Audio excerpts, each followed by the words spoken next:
Hello, everybody, and welcome to this episode of Sports Legends of the Carolinas. I'm your host, Scott Fowler, sports columnist for the Charlotte Observer, where I've worked since 1994.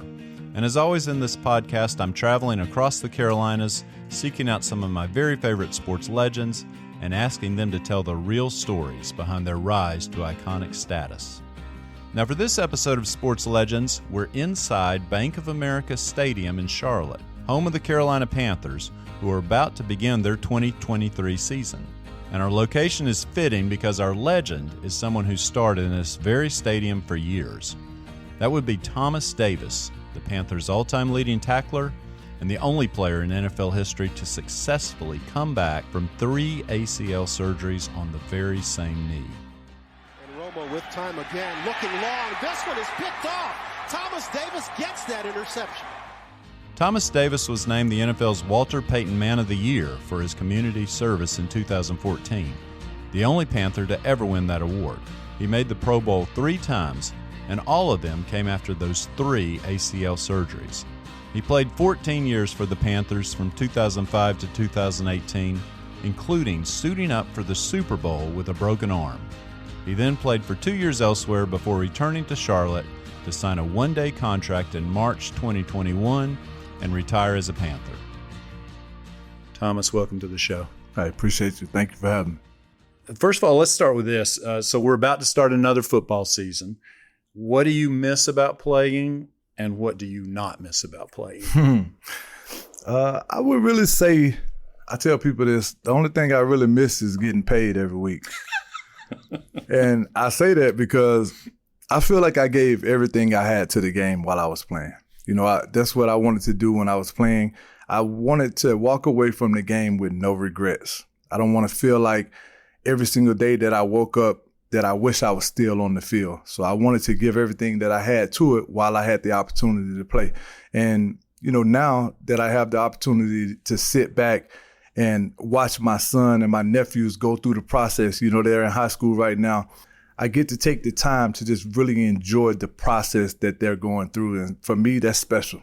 What sort of fan are you as a former player? I mean, are you calm, cool, and collected? Or are you out there yelling instructions? Nothing has ever been calm, cool, and collective about me when it comes to the game of football. You know, I'm a fanatic. You know, I'm one of those fanatics. I follow the game with a passion. I watch it with a passion. I love every aspect of the game of football, whether it's on the high school level, whether it's on the college level, or whether it's the NFL game. When you were playing, what was your favorite part of game day? Just being able to go out and take the field with my brothers, man, with my teammates. You know, just seeing how 11 men at one time could collectively come together to get the job done. Just to watch us go out and put a game plan together and execute it at the highest level, that was special to me. I want to get into your background growing up in Georgia, and you're wearing a Georgia shirt today, so and we'll talk a little bit of college as well. But before we do all that, put on your analyst hat for a second.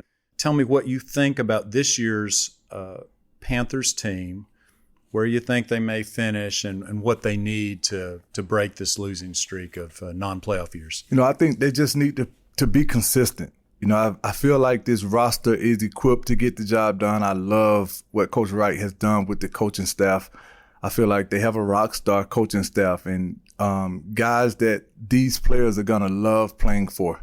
And it's just all about these players making a commitment, you know, making a commitment to maximize their ability every single day. And that starts by practicing a certain way. You got to go out and you have to, and I tell guys this all the time, you have to make practice harder than Sundays. And guys kind of look at me and say, like, how, with this look of how do you do that?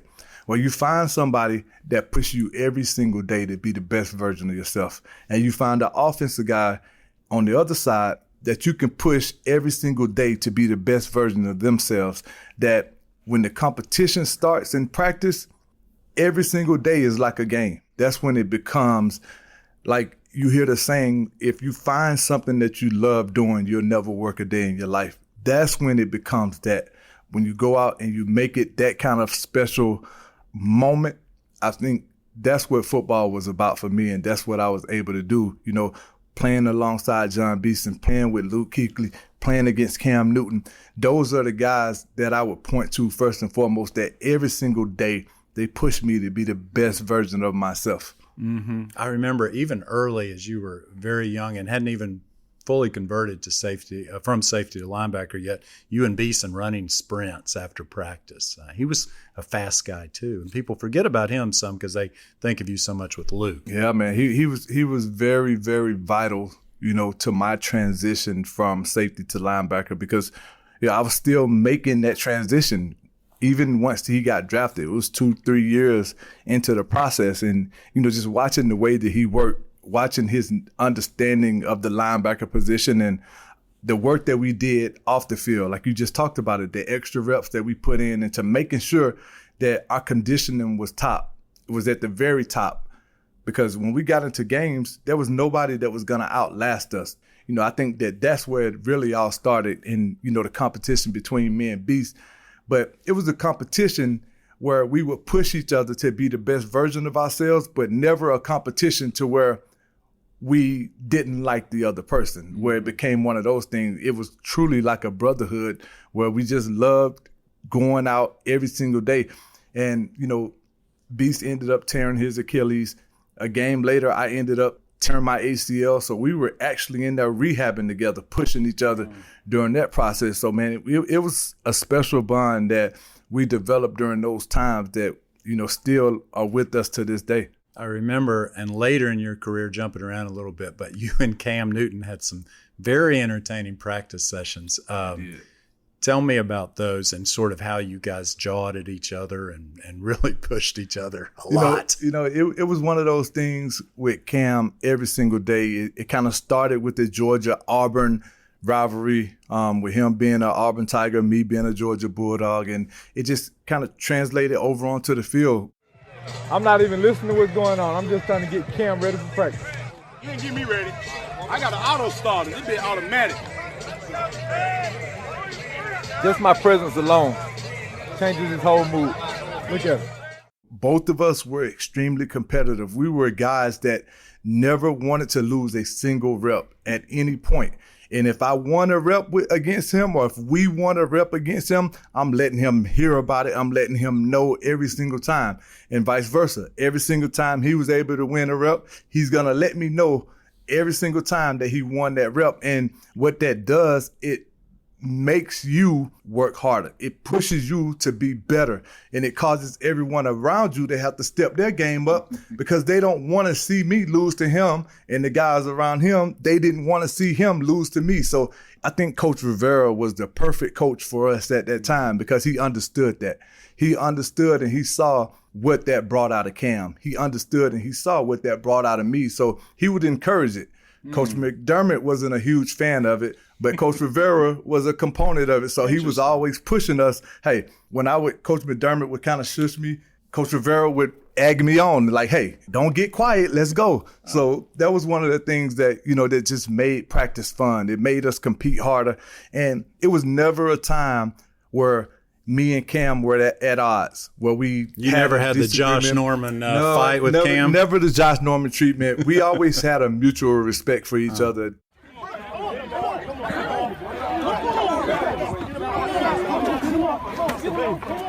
Hit me like that again, another thing.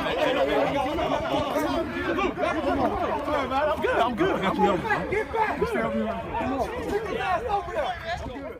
We understood that, you know, the jawing and the competitive disagreements that we had in practice were simply something that we had in practice. When we went into that locker room, it was cohesiveness, it was a brotherhood, and that's what it was about. There's nothing that we're going to take off this field and take into the locker room and beyond that. It's just all about motivating each other, no matter what we said to each other. And we said some pretty harsh things at times, but it was all a motivational tool and something that we still even do to this day. We still call each other, talking trash, and just doing things to check in on each other, man, to make sure that, you know, we're in a good space right now. Yeah. I miss those. The The current Panthers could use a couple more of those No sorts question. of rivalries. I've been trying to get Shaq to step up and find somebody over there to do it with, but it seemed like Deuce has been the only guy that's been talking back to the defense, him and Burns.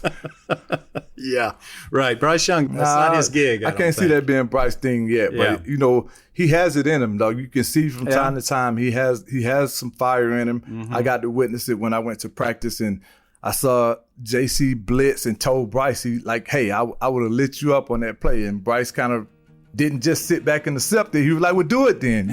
If you were going to do it, then do it, knowing full well that you can't touch the quarterback in the NFL. So we'll be back right after this.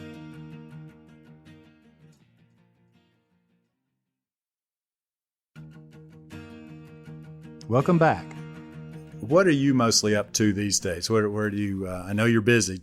I've just been trying to make sure, like you said, that I just stay busy. You never want to get stagnant as a person, as a former player, as a father, as a husband. You never want to get stagnant in the things that you're doing in your life, because you can find yourself in a hole. You can find yourself dealing with some depression. For me, from day one, once football was done, I have 4 kids, and I have some bonus kids now that are in my household. So it's never a dull moment around that household. They always keep me busy. And to have 4 15-year-old kids living in my house, and then another 16-year-old kid, along with my 13-year-old daughter, and I have my 21-year-old daughter who's graduated from the University of Kentucky and now entered grad school at Vanderbilt University, and I have a son that's entering his sophomore year at UNCC Charlotte.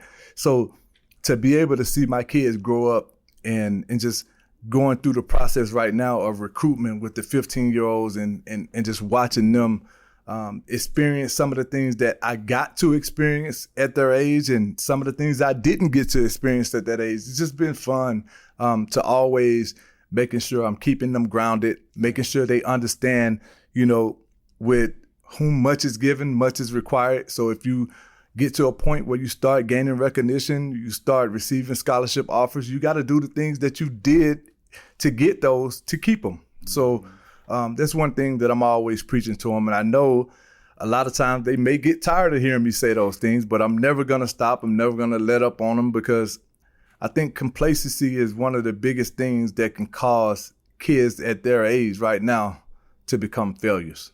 And I'm not going to let that happen to them. You're not going to let them be entitled. Never. You certainly weren't. Tell me about your upbringing in Shulman, Georgia.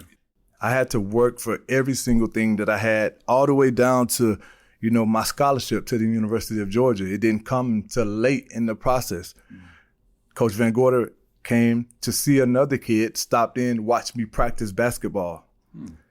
He didn't even know that I was going to be there that day. Coach Garner, who was still on the Georgia staff from the previous staff, told him to stop in and talk to the coach at Randolph Clay about the kid, Thomas Davis. Where he stops in to talk to the coach. We, in our basketball season, after the practice, he watched me practice basketball. He said, look, I don't know where I would play you at right now. He said, but I want to offer you to come play for me at Georgia. None of the kids that I watched had the speed, the burst, the athleticism that I just saw all in one package.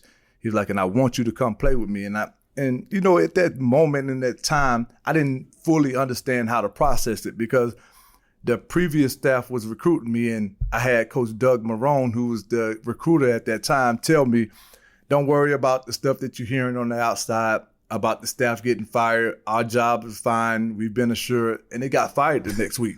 So I'm kind of hesitant on listening to what coaches are telling me at this point, but I'm excited.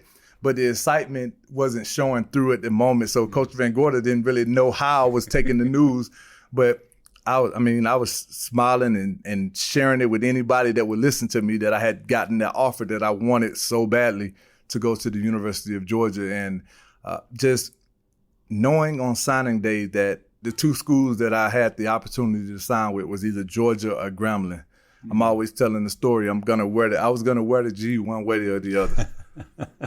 That was the 2. Wow. Yes. Who raised you?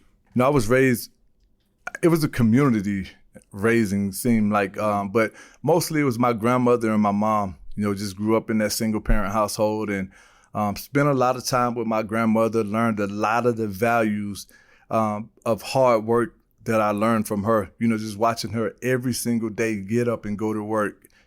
And then on Saturdays, just one of the fondest memories that I have of my grandmother was every single Saturday she would get up early in the morning and take her laundry bag, a black trash bag, which was her laundry bag, on her back and literally walk about 25, 30 minutes into uptown to go to the laundromat to wash her clothes. And, you don't really fully understand the magnitude of that, or, just not having a car to be able to drive, or not even really knowing how to drive, because I've never saw my grandmother drive a car when I was a young kid.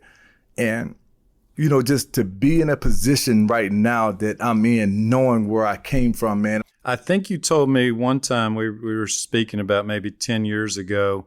This was prior to maybe one of the Walter Payton Award, but you said, I think the quote was, there were at least 2 Christmases where I didn't get a single gift, I think. Can you sort of explain that a little?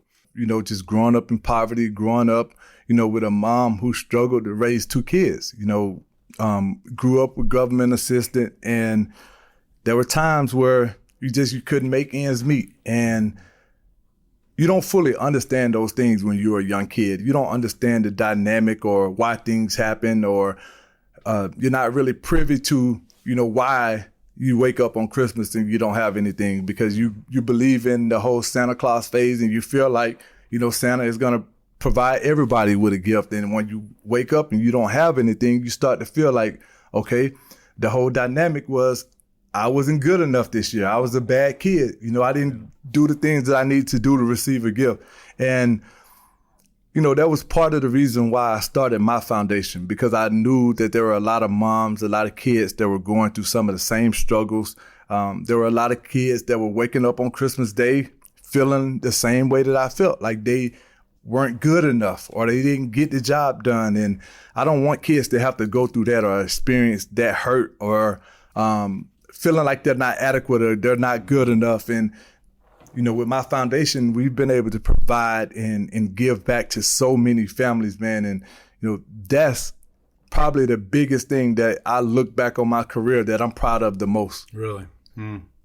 Defending Dreams Foundation? Is Absolutely. That, yeah. Thomas Davis Defending Dreams Foundation, we started in 2008, and it was really one of those things, I just wanted to give back. I wanted to have a positive impact on this community was how it started. And then, I wanted to be able to have that same impact on my community back in Shellman. And then, with Kelly being from Greenville, South Carolina, I wanted to be able to have that impact on her community, the one that raised her to allow her to become the young lady that she had become. So we just started giving back to those 3 communities and just trying to have as big of an impact as we could, whether it was, doing back to school drives, Thanksgiving dinners, whether it was Christmas giveaways, or just trying to even the playing field for kids from providing them with opportunities to participate in sporting events that their parents may not have been able to provide or pay for them. Yeah, I would commend y'all, whoever's listening, to look at that. Thomas Davis Defending Dreams Foundation, unbelievable work, and they've been in the Charlotte community for, like, as Thomas mentions, 15 years. You guys, it's no fly-by-night operation. They have helped thousands, literally thousands of people. You mentioned, Thomas, I watched last night to prepare for this, your retirement speech as you had retired here in March 2021. And I think there was one part I wasn't quite clear about, so maybe you can explain it here. But you said something about that you lost a brother early, and I didn't know what the story behind that. Football has been something that that has allowed me to just bring in a ton of brothers. And the reason why I speak on brothers is, and why they're so important to me, because at a very young age, I lost my brother. Yeah, so when I was a young kid, my mom had a 3rd child, and his name was Darius. And you're a young kid, so you don't fully understand the dynamic. You don't know what certain things are. I didn't understand what SIDS was at the time. It was sudden infant death syndrome, and that's how I lost my younger brother. And I think as the years went on, it started to affect me the more I started to understand what it was. Because when it happened, I don't fully understand, and my sister, we didn't fully understand. We were just young. We just knew at that moment that our brother wasn't there anymore. How old were you at that time? I was like 8 or 9 years old at the time. Yeah, way too young to Right, understand. way too young to fully understand or grasp the concept of what had just happened.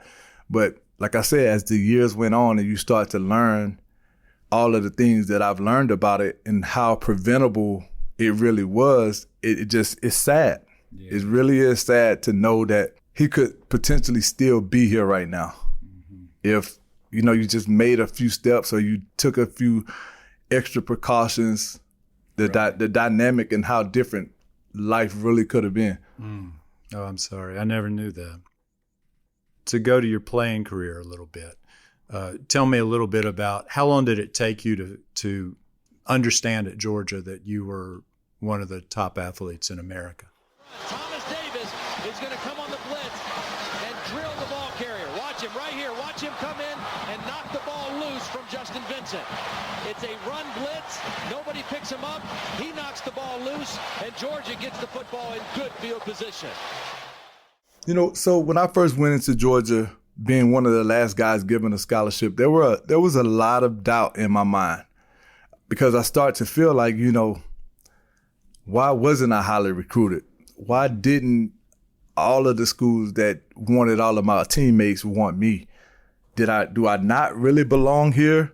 And instantly from the first opportunity that we had to go and work out as a group, my mindset was, I'm going to show everybody why I belong.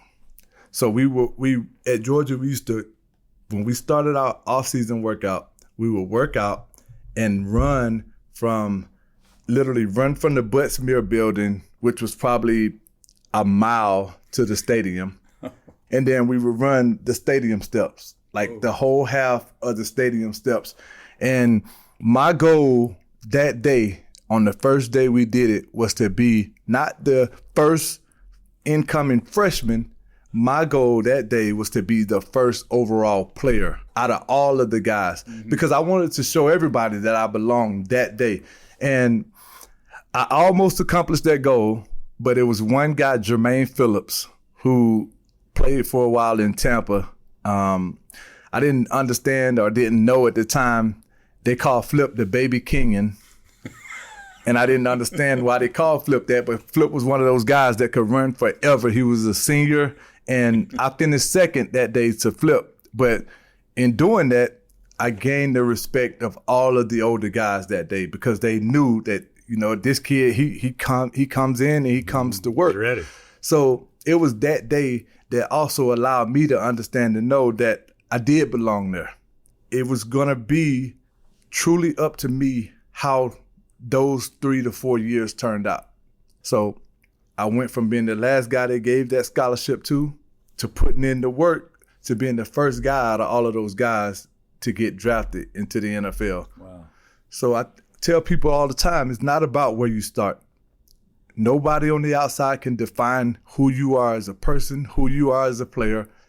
It's truly up to you.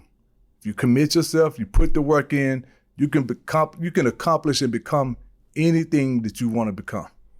Is Georgia going to win a third straight national championship? We're definitely going to try it. I can definitely tell you that. We're definitely going to. I know Kirby Smart really well, and I know, his goal, his mindset. He's going to come out. He's going to say, we're going to take it one game at a time. We're not focusing on the championship. But his goal is to win a third championship in a row. And he's done a phenomenal job of recruiting and really putting good coaches in place to get these guys ready. And it's a true indication of how ready these players are coming out of Georgia. 25 players drafted in the last 2 years is phenomenal. That is a phenomenal number, and obviously it's a record. But for him to just be able to put that many guys and not just get them drafted and say, oh, we got them drafted, but getting them drafted high in the first 3, 4, 5 rounds. I think that really speaks to the work that he's done recruiting and the work that he's done as a coach in preparing and getting these guys NFL ready. We'll be back right after this.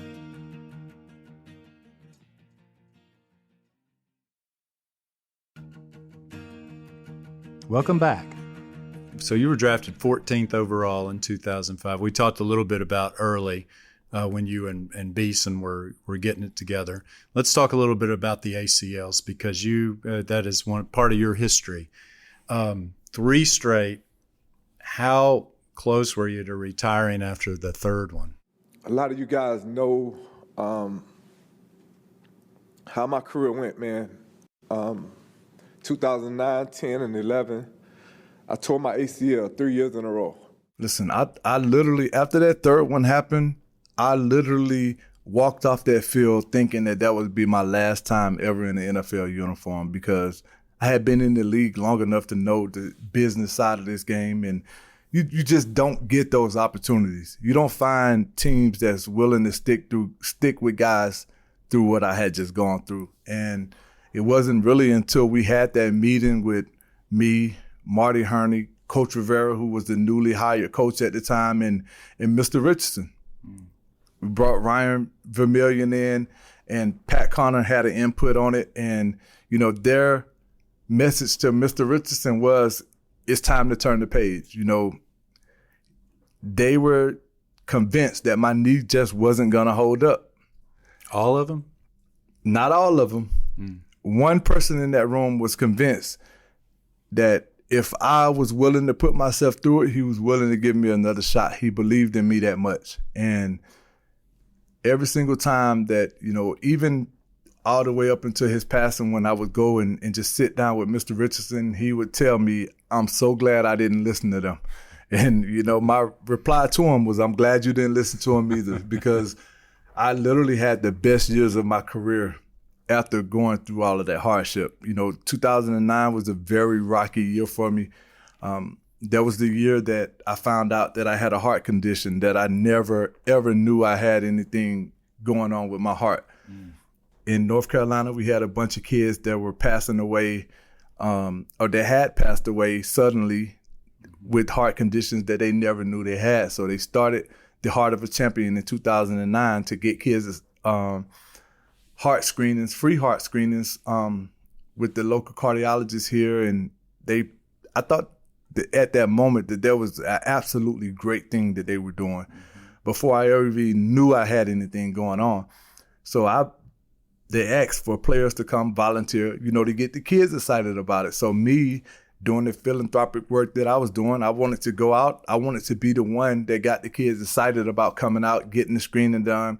I lay on the table, get the screening done, and the doctor said, something you never want to hear a doctor say when you lay down to have a screening done. Right. I'm like, what? Like, what's going on? Yeah. Like, I've played at the highest level. My stress has been stressed to the highest level in college, doing mat drills, in training camp at Wofford, practicing 2 times a day early on in my career. So it's like, there couldn't possibly be anything wrong with me. Well, there was. That's when I found out that I was born with an abnormal coronary artery. And everybody that has what I have, you either find out through the testing that they were doing for those kids that day, or you find out from an autopsy when you've already passed away.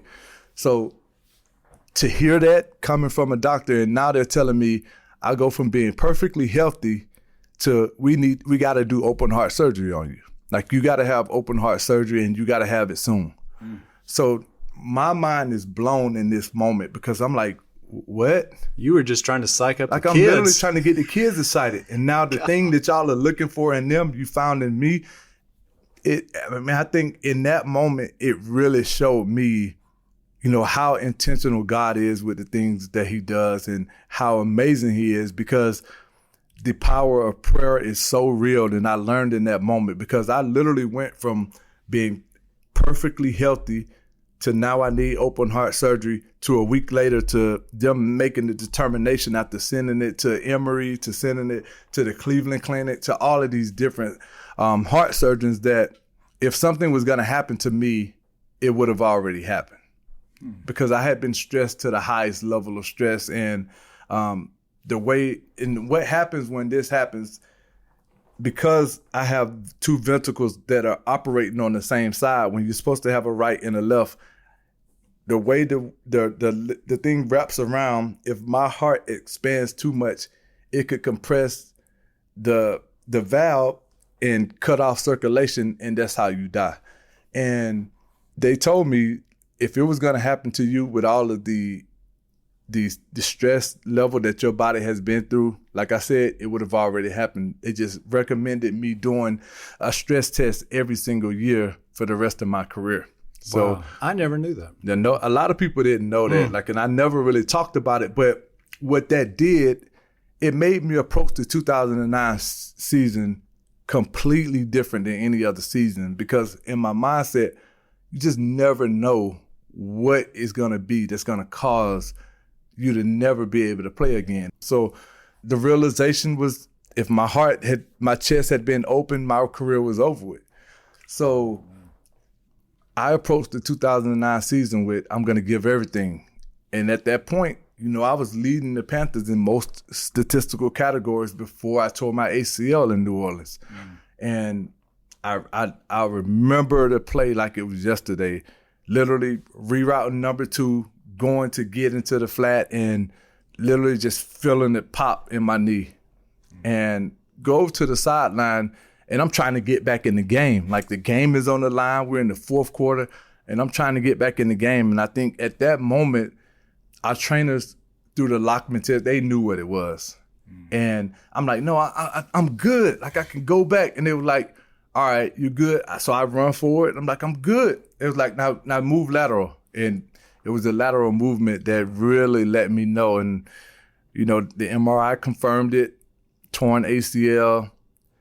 And, instantly I'm like, man, contract year, like, why is this happening to me right now? Like, everything was a why me. And, that approach changed to, all right, we got to get the surgery. Let's get it done. So it was the off season going into 2010, and we're in OTA's minicamp process. So I'm 6 months removed from ACL surgery. So I go out.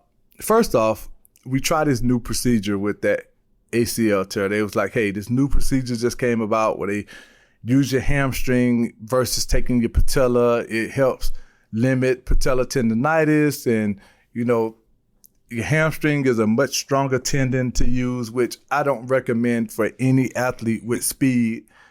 Don't touch your hamstrings if you are a fast guy and like you make a living off of being fast, because I had hamstring issues for the rest of my career after that. So you don't want to touch the hamstring, because what I've learned is any kind of hamstring injury, any kind of quad injury, those things make you more susceptible to injuring your ACL, because quad strength and hamstring strength is what stabilizes your knee.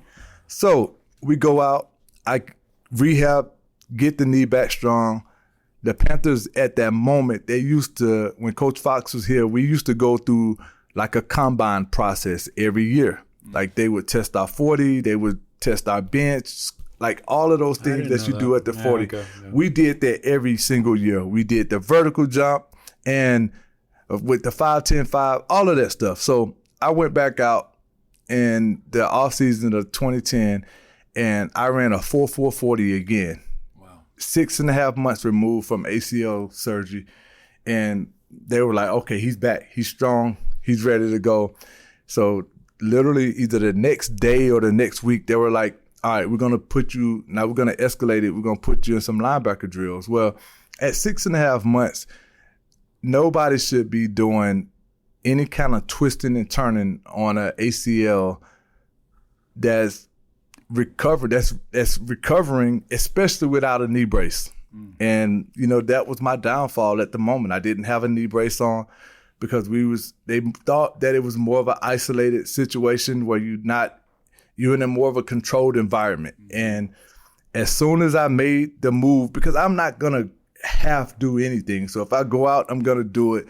And literally, I went out and I made a twisting movement on that knee, and I felt the same pain in my knee that I felt in New Orleans. And I told them, I'm like, no, I just tore my knee up again. It's one of those feelings that if you ever have it, you can't mistake it for anything else. I knew exactly what it was. And sure enough, we go in, we get the MRI done, torn ACL, right in a contract year going into the lockout. So I'm like, man, so I missed the whole 2010 season. Lockout ends, we get a contract done. So I mean, it was a nice contract at the time, but it was still one that protected the team versus me getting injured again. So go ahead, rehab that second ACL, start the 2011 season. First game of the year, we play Arizona. Beast get hurt in Arizona that first game, tears his Achilles. Next game, we get ready to play the defending champ, Green Bay Packers. We're beating them. I come out holding Beast jersey up, just lost my brother. And, I'm going to go out. We're going to play for Beast, and we're going to win this game. We were winning the game.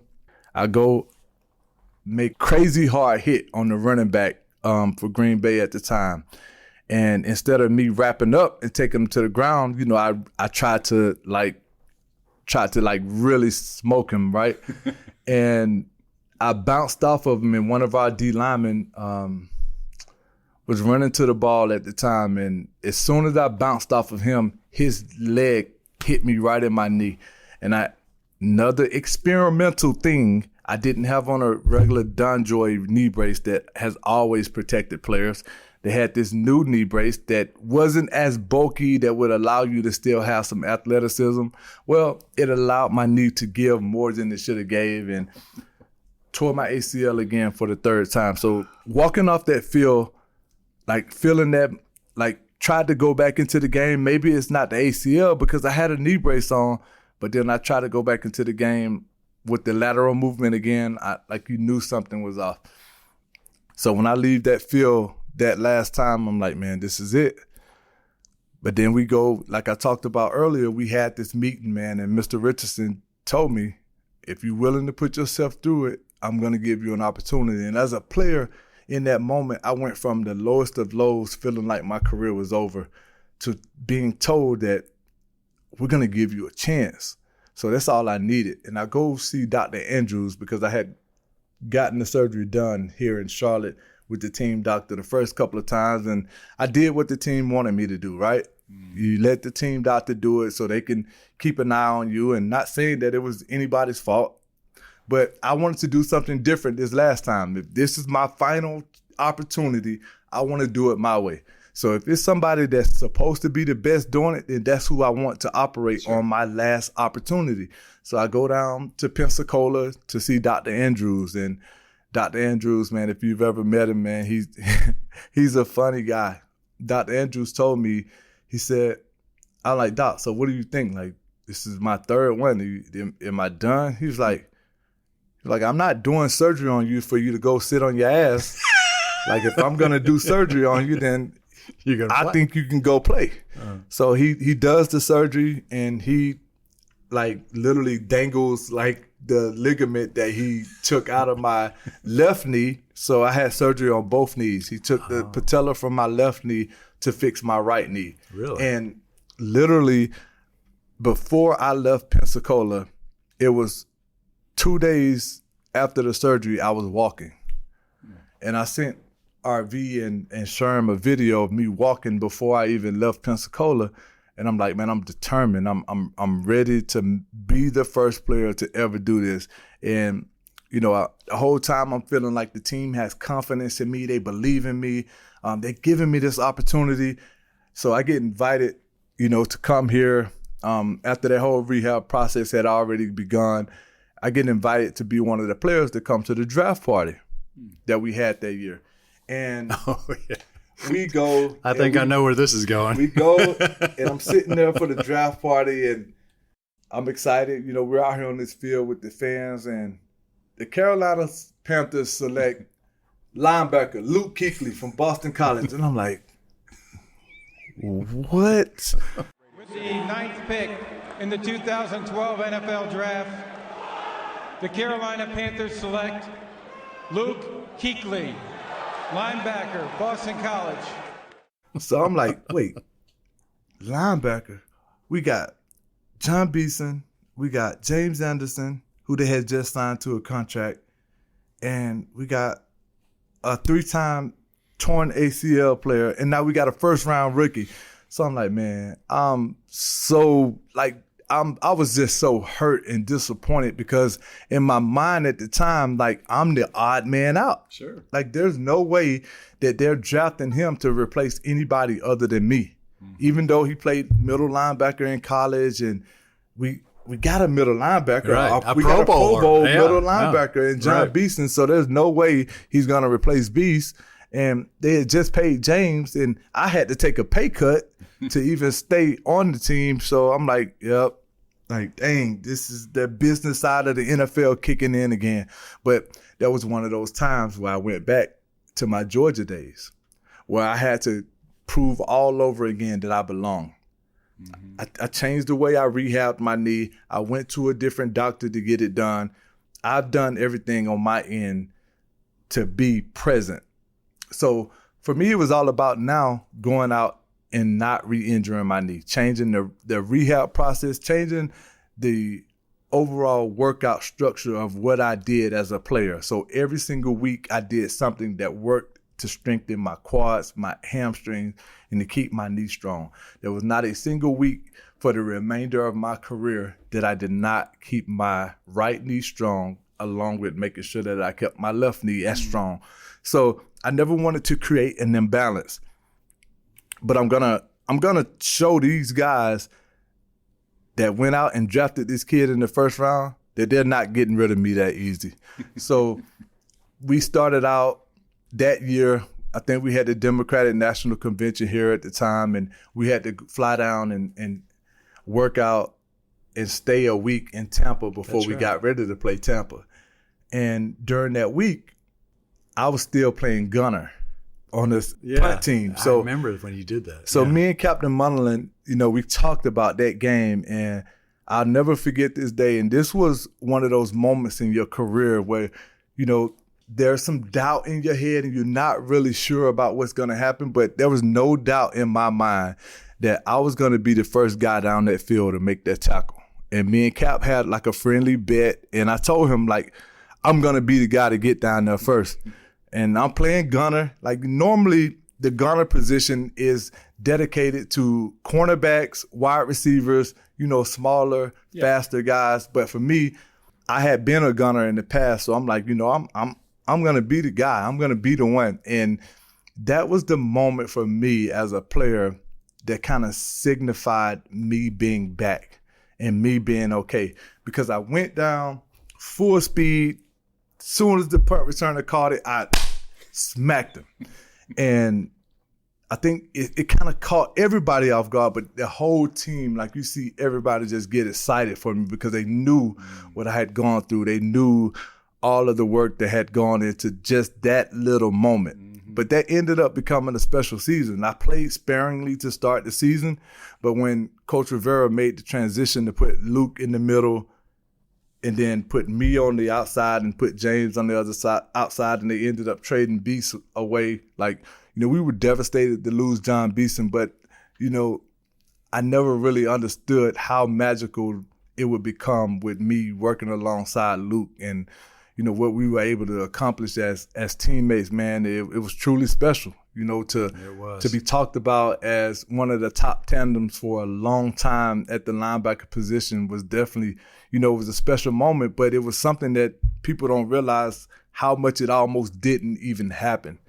Because if all three of us are healthy going into that season and I never dealt with the ACL, who knows? They probably don't draft him to if begin we with, ever draft maybe. Luke, Yeah. you know? Mm-hmm. So, it was one of those things that was destined. You know, I had to go through the ACL surgeries for them to even be willing to draft him, and then he gets drafted and becomes a surefire first ballot Hall of Famer, if you ask me, with the resume that he was able to put together when he was on the field. People look at, he didn't play long, but Calvin Johnson didn't play that long, but he still had a Hall of Fame career. Terrell Davis didn't play that long, but he had a Hall of Fame career with the time that he had. So it's all about, just going out and showing and proving each and every time that you touch the field. And that's what it was about from that moment on for me to show and prove that I belong. So every single day, it was all about that for me, never letting a moment get wasted. We'll be back right after this.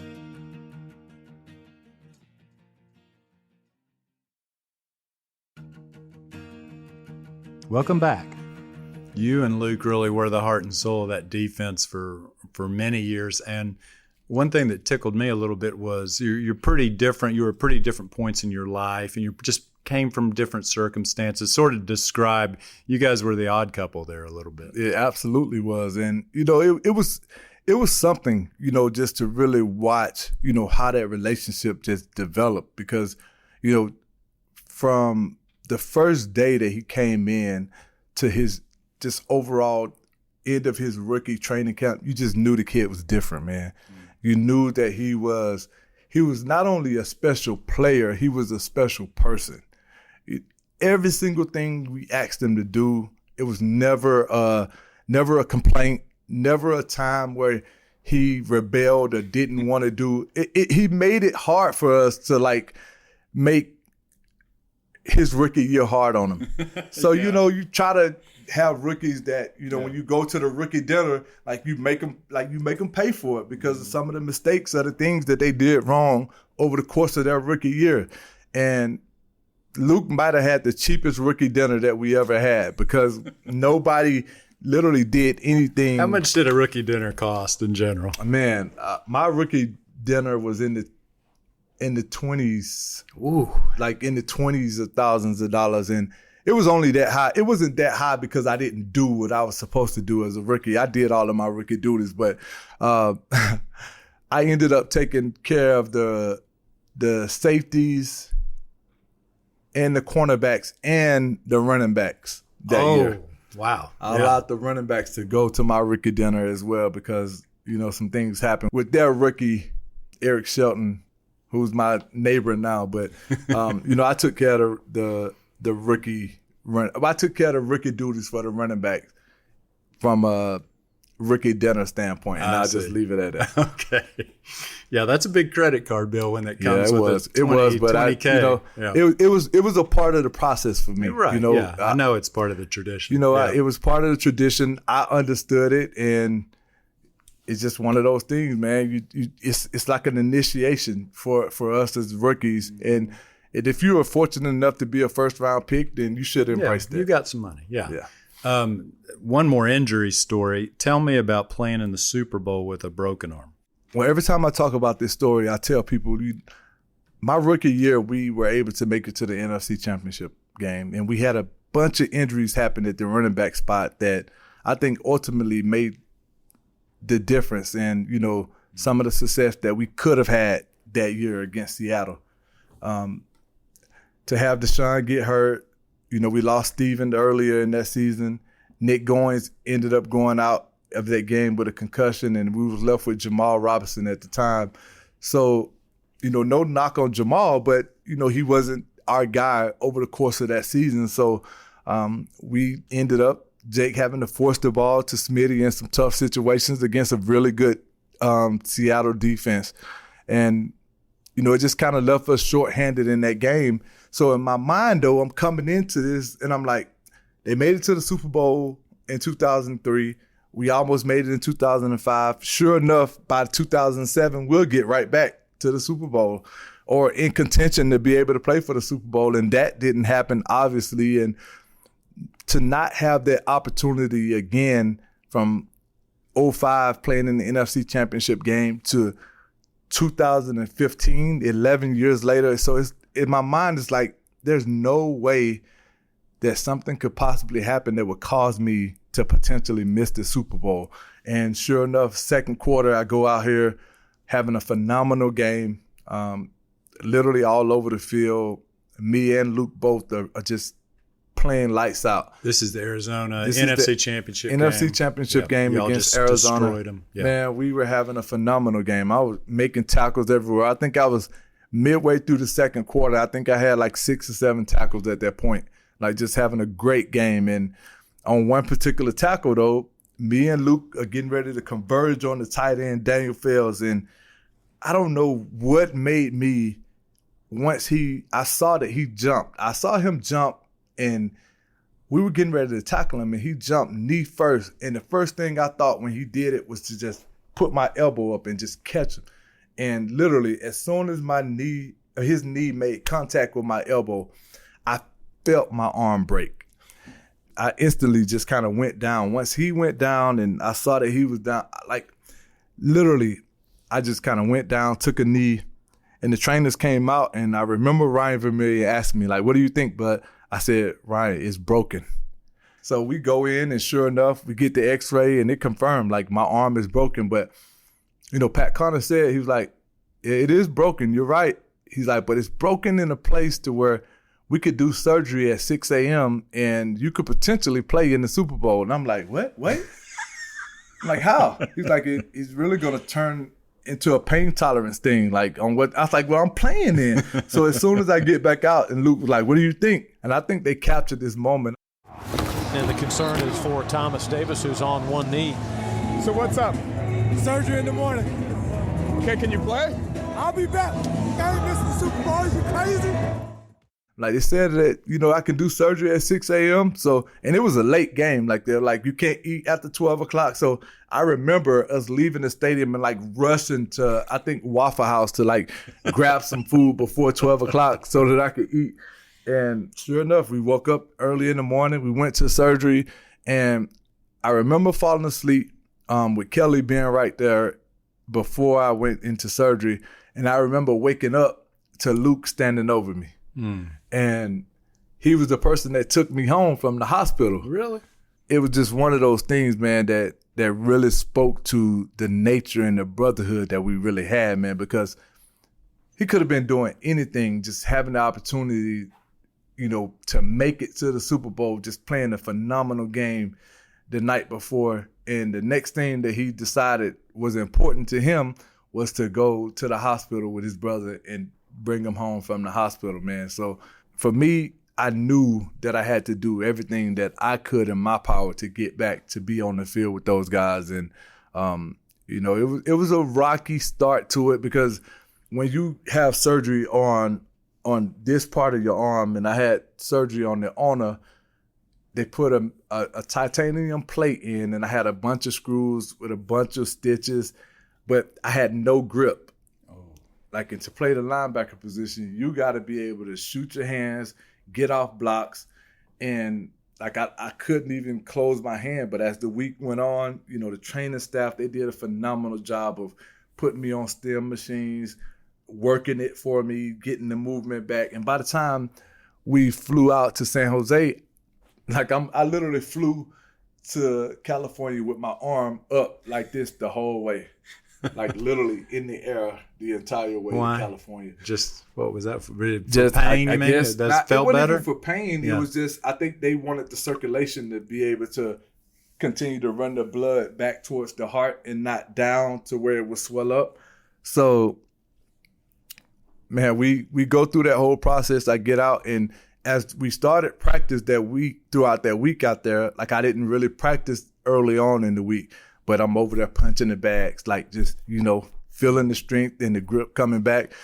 And probably about the second, third practice, I'm starting to get reps.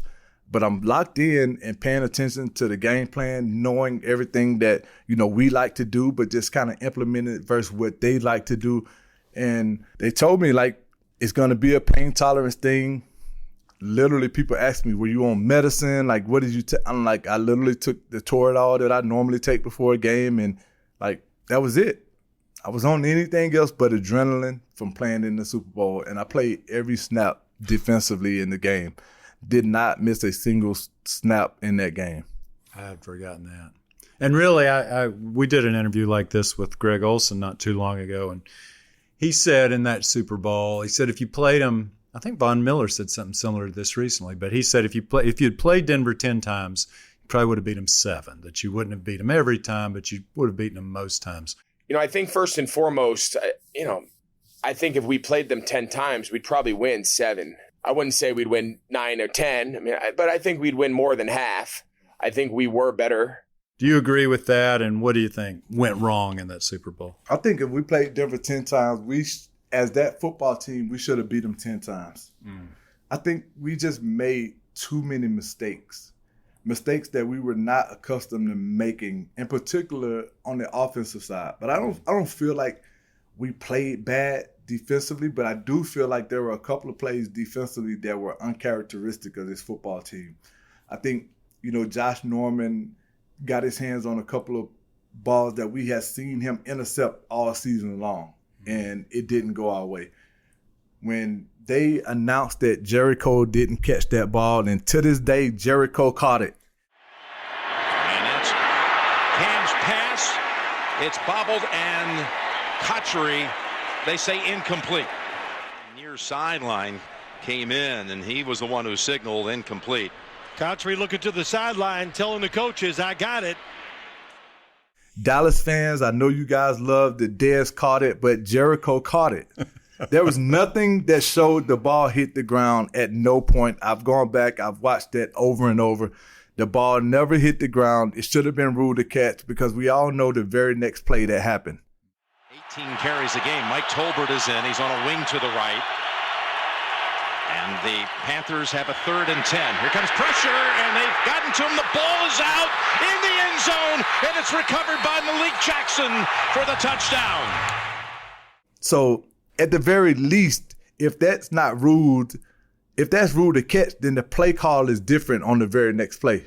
So the sack, fumble, touchdown, that never happens. It never becomes a thing. So that in itself changes the complexion of the football game. So, but, it is what it is at this point. And, you just as a defense, you got to go out and you got to create extra plays. You got to create extra opportunities for the offense. And, they did that better than we did on that day. And that ultimately was the difference in the game. Yeah. It's still hard to believe in some ways. I've rewatched some of it too. And I agree with you on Kuechly. I can't believe that got called. That was a Payton Manning call right there. They wanted Payton to win one. We want to do this for Payton. Just a couple more, Thomas. We're almost done. This has been wonderful. This was a sad moment, but in 2018, you had to serve a 4-game suspension, and you called it by far one of the saddest days of your NFL career. So I just want to take a few minutes today to share some news with you guys that I received from the NFL. I was informed that I tested positive for a banned substance. I was completely caught off guard by this. I've never in any way done anything to try to intentionally cheat the game. And you wrote on social media at the time, please know that I'm not a cheater. So as you look back on that, how did that happen and how did you recover from it? We still to this day have not learned what it was that triggered that failed drug test. And part of the problem with that whole thing for me is I didn't do anything differently than I had done the previous 5 or 6 years. Same supplements, same pre-workout supplements that I had taken. But, the NFL states very clearly to us as players, we are responsible for what it is. So whatever products we're using, we have to get them tested yearly. If you are a player that has been using the same things over and over, you get complacent, you get comfortable. You don't think that, okay, this same product needs to be tested. But what I've learned is these things are manufactured in labs that also have other products that are also being manufactured. Mm-hmm. So if you have cross-contamination, it's a part of the process. I've literally, still to this day, never drank, never smoked in my life, always careful about what I put in my body, like always have been. And to be sitting there as a player that is now going to be judged on the outside regardless of what happened. I think everybody that understands who I am knows, like if you looked at my body structure, you could tell I wasn't a guy that was taking anything that was giving me an extra edge. But now everything is going to be brought into question. Well, is that how he was able to come back from the ACLs? Like, stop it. Like, I literally have every single document of evidence of me going in, putting the work in when I came back from that. So, people on the outside are going to always have their own questions when they hear something. Instantly, you're taking steroids. Well, I didn't get popped for a steroid. Like, that's not what triggered. That's not, it wasn't that. It was literally, I think, an estrogen blocker or something. Like, nothing to that nature. So I'm like, instantly when it happens, the first thing you start to think of as a player is you wonder how. Sure. And then the next thing, you instantly go into defense mode. You feel like you got to defend every single thing. Every action you ever probably made. Listen, and what I've learned over the process is you're not going to be able to reason or rationalize with unreasonable people, no matter what. So you go out, you make your statement, you know the truth, and you stick to your truth. And that's it. And then you move on with your career. So you can't sit back, just like a play on the field. You can't sit back and allow this to define you as a player, as a person. If you know for a fact that you didn't cheat, if you know for a fact that you didn't do anything to try to create an edge, the only thing that I've done to try to ever create an edge as a player is work my ass off. Mm-hmm. That's it. That's the only edge I've ever wanted to create. And if I can't create it that way, then I'm not going to have one. That's just who I am as a person. That's who I've always been. And now to know that people can go and pull that up and that's attached to my name, that's, I think to me that was literally one of the toughest parts of my career as a player. Yeah, I'm sure. I mean, that, like you say, Google is forever, but I think people who understand Thomas Davis and who he is, people in this area at least, know what that would end up. Last thing before we close, and that is Jonathan Stewart said at your retirement ceremony, "It's time for you to run for mayor, dog." And Cam Newton used to call you, quote, "a Charlotte's sweetheart." So any political aspirations for Thomas Davis? Not at all. Not at all. Listen, you talk about judgments. You go into the political world, you're going to get judged every single day on every action, every step, every move you make, and I literally want no part of that. I get asked about that a lot because Stu started that trend about the mayor thing, and then I get asked from people all the time if I ever want to enter into the coaching world. I have a ton of respect for what coaches do, and one of my things as a player, when you're in a system so long where you know the ins and outs of the defense and what to expect, what's going on, other than learning the nuances of what other teams are going to do and, what the game plan is going to be that week, I hated being in the film room. I hated being in the meeting rooms over and over, doing the same thing, watching the same things over and over. Like, to me, take me out on the field and let me run, let me practice. Let me spend those hours doing those things opposed to sitting in the air conditioning watching film. I hated that. Interesting. So now coaches have to be in there with us. They have to be in there before us, and they have to be in there when we leave. And I want no parts of that. No parts of that. I respect what coaches do more than anybody. Whether you look at college coaches, they have to do all of those things before, with, and after the players, and then they have to recruit. Oh, yeah. Then they're calling people at night. Yeah. No part of that.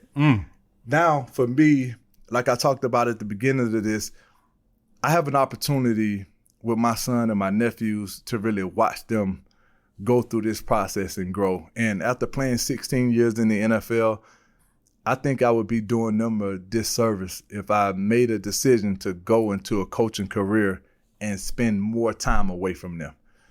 My son is going into his sophomore year along with my nephews, and at the very least for the next 3 years, I won't even entertain a coaching opportunity right now.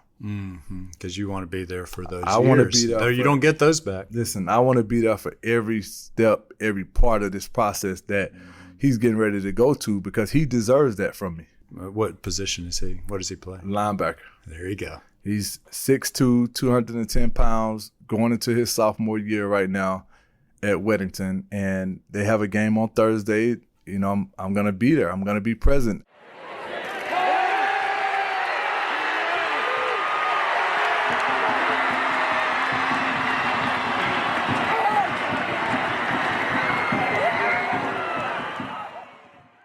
One of the hardest things for me, you know, I wanted to get into TV and be like a studio analyst and, you know, just be able to still talk ball, you know, just be around the game of football, have to study film, have to do those things, you know, on my own time that I really enjoyed doing and being able to do it on my own time. And that's what, you know, being a studio analyst, being able to, you know, talk about players and talk about football allowed me to do with the NFL Network and CBS last year. The only downfall of it was me being a rookie in that world. I had to fly out to LA. This was my schedule. I flew to LA Friday morning at about 7 a.m. from Charlotte.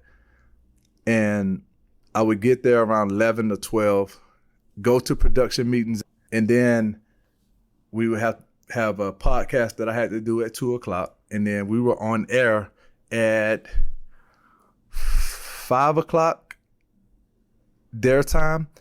So, no, 4 o'clock their time to 5. So that was my hour of show. But literally, that was the exact same time that my son was playing. Oh, yeah. So I'm literally on you miss air. them all. Yeah. They have this website, I think it's NFHS. Yeah, I know what you're talking about. So NFHS. I downloaded the app. So I'm sitting on air watching their games. Like I'm literally watching them play, like in between segments, like still being able to capture their games. But I had to take those times. So then after the show was over, I would go back to the hotel for probably about 3 hours and then take the red eye back to Charlotte that same night. Oh, man. Every Friday, this is what I did. And then Saturday morning, I would get here about 6:30, 7 o'clock in the morning. I would be home for a few hours. My daughter was cheering every Saturday.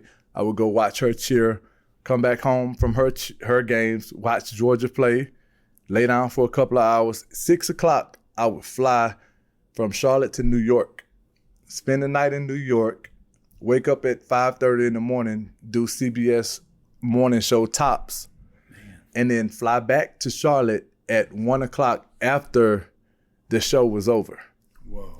So I'm on the plane trying to watch Panther games on the way home so I could talk about it on the show that I was doing with them. So it's exhausting. It was fun though. Yeah. Like I really enjoyed it because I explained like this is the opportunity that I wanted to do. And I took a year off. I didn't do anything for a whole year. And the opportunity came, but I wasn't expecting both of them to happen at the same time. Mm-hmm. But if they happen at the same time, I'm not going to say I don't want to do one or the other. I want to take advantage and see, you know, what works. And for me, it was a great opportunity to be able to do that. And I got to work 2 days out of the week while still being a dad and being a part of what my kids had going on, minus being present for my son's game unless they played on a Saturday or a Thursday night. And then and that was the difference. Are you doing any of that this year? Or I guess the streaming service is just really killing everything right now from a TV standpoint. So seems to be. Yeah. The economics I'm told that the economics just aren't there right now. NFL Network said they loved what I was able to do with them. And as soon as something changes economically, they're going to bring me back. We'll see what happens with that. And plug your 1058 though. Tell us a little bit about your restaurant or sports bar. What do you call it exactly? Yeah, so it's a sports bar and lounge. So this, 1058 was something that an opportunity that came about, just from me learning a lot about people.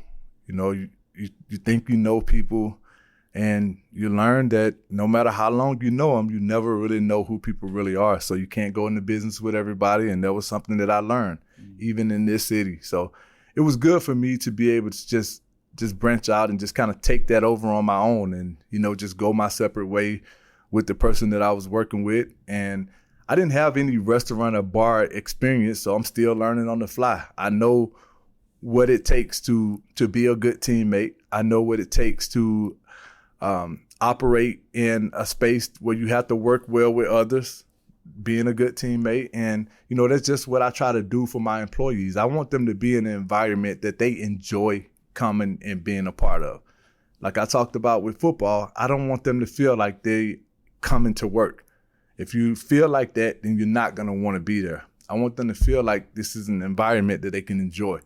And that's just kind of how I try to run 1058. So when our fan base come in, I want them to experience a place that they just enjoy being in, not that they just tolerate being in. Mm-hmm. Well, Thomas, this has been such a pleasure. Thank you for spending so much time with us. Scott, I appreciate you, man. Thank you for this opportunity. That's Thomas Davis. I'm Scott Fowler, and this is Sports Legends of the Carolinas. Thanks so much for listening to Sports Legends of the Carolinas, a production of the Charlotte Observer. This show is produced by Lume Ali Sally, Jeff Seiner, and Cotta Stevens. The sports editor of the Charlotte Observer is Lydia Craver, and the executive editor is Raina Cash. Remember, you'll find much more about this interview and about all of our guests, including Steph Curry, Roy Williams, Dale Earnhardt Jr., and Don Staley, in our Sports Legends book. Pre-order your copy now at sportslegendsbook.com.